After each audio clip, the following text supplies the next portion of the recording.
안녕하세요. 헤아리마니원 네트워크 대표 원장인 대구 본점의 김대호 원장입니다. 안녕하세요. 헤아리마니원 분당점 손지용 원장입니다. 이번 영상에서는 산만하고 집중을 못하는 아이들, 주의력 결핍 과잉행동 장애라고 하죠. ADHD에 대해서 헤아리마니원 분당점 손지용 원장님과 함께 말씀을 나눠보도록 하겠습니다. 반갑습니다, 원장님. 반갑습니다, 원장님.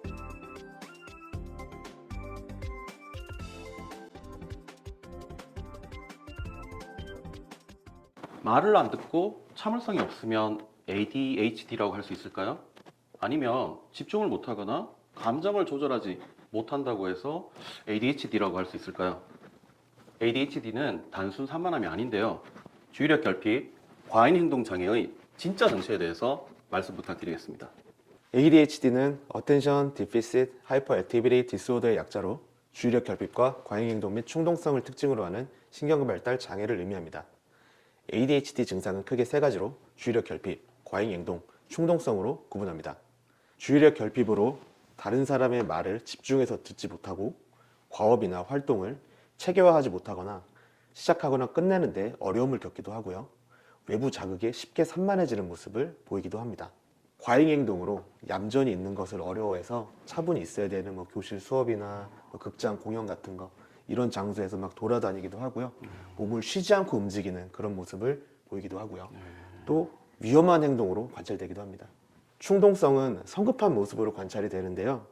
여러 사람이 같이 하는 그런 활동에서 자기 차례를 기다리지 못한다거나 다른 사람의 이 말이 끝나기도 전에 그걸 끊고 참견한다던가 자기 할 말만 한다던가 이런 식으로 나타나기도 해요.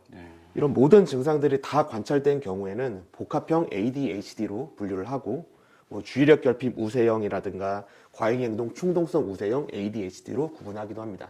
이러한 증상들을 보이면서 감정 조절이나 규칙 준수에 어려움이 있고 가족이나 교우 관계에서의 갈등, 학업 성취도의 저하, 그로 인해 인격 형성 과정에서의 자존감 하락, 반항 심리 형성 등으로 진행될 수 있기 때문에 초기에 치료를 시작해야 되는 질환입니다.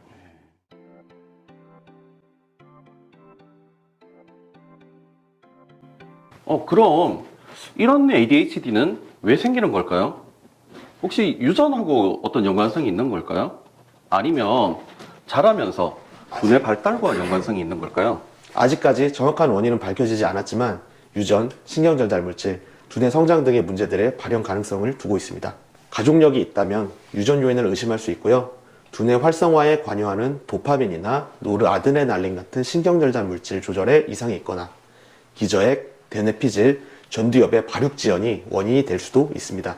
실제로 ADHD 아동들의 두뇌를 검사했을 때 신체 활동과 근육 움직임을 통제하는 기저핵의 크기가 보통의 아이들보다 상대적으로 작았고요.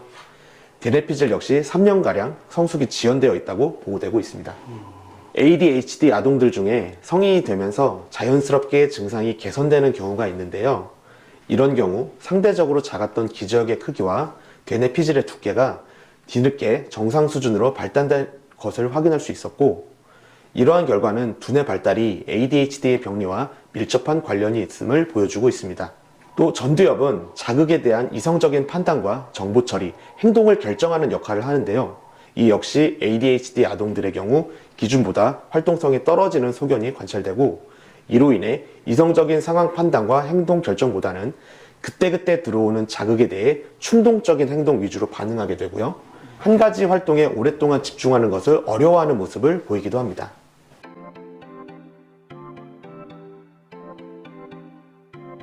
간혹 ADHD 상담을 하다 보면 이런 얘기를 하는 경우가 한 번씩 있는데요. 우리 애는 집중력 끝내준다고. 왜 그러냐고 물어보니까 우리 애는 게임할 때 옆에서 아무리 말을 해도 못 알아듣는다고. 이렇게 집중을 잘하는데 어떻게 ADHD일 수가 있냐고 이렇게 질문하는 경우가 있는데요. 진짜 집중력과 ADHD는 어떻게 진단되고 어떻게 관리가 될 수 있는지에 대해서 말씀 부탁드리겠습니다. 네, 저도 그런 질문을 들은 적이 많이 있습니다.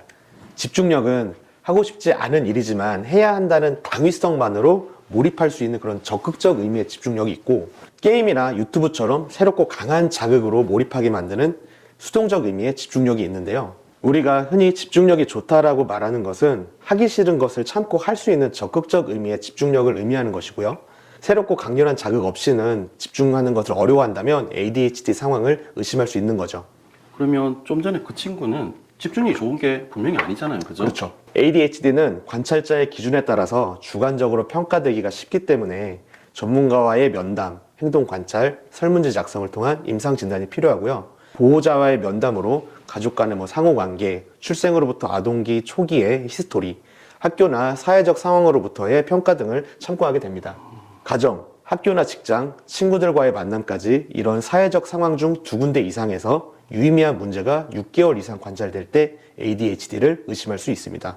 그러면 단순히 잠시 집중을 못하거나 잠시 그러한 행동을 보인다, 산만하고 충동적인 거. 네. 그거는 ADHD라고 얘기하기에는 좀 문제가 있겠죠, 그죠? 그런 친구들은 조금 더 상담이 필요하죠. 6개월 이상이라는 반복되는 기간이라는 것들도 진단에 굉장히 많은 참고 자료로 사용할 수 있다는 거잖아요. 네, 맞습니다. 네. 그리고 분명히 한 군데서만 이 친구가 문제를 일으킨다? 그럼 그 단체랑의 어떤 트러블이 있었을 가능성이 있다는 거죠. 그래서 2군데 이상에서 비슷한 문제가 같이 관찰이 돼야 되는 거예요.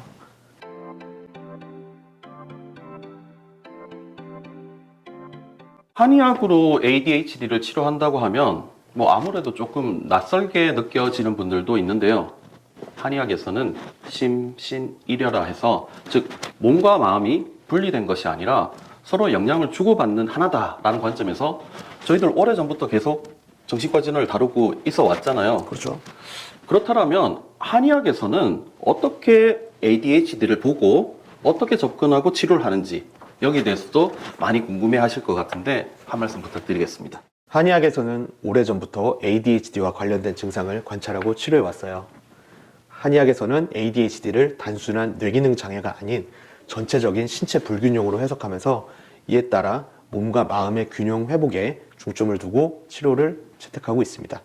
ADHD의 유형을 번조, 계, 흉만, 건망 등의 범주로 나누고 체질 진단과 변증을 토대로 한약을 처방하고 침, 약침, 추나요법 시술과 두뇌 훈련을 병행하여 ADHD 환자들의 두뇌 기능을 개선하고 이를 통해 일상생활 회복을 돕고 있습니다.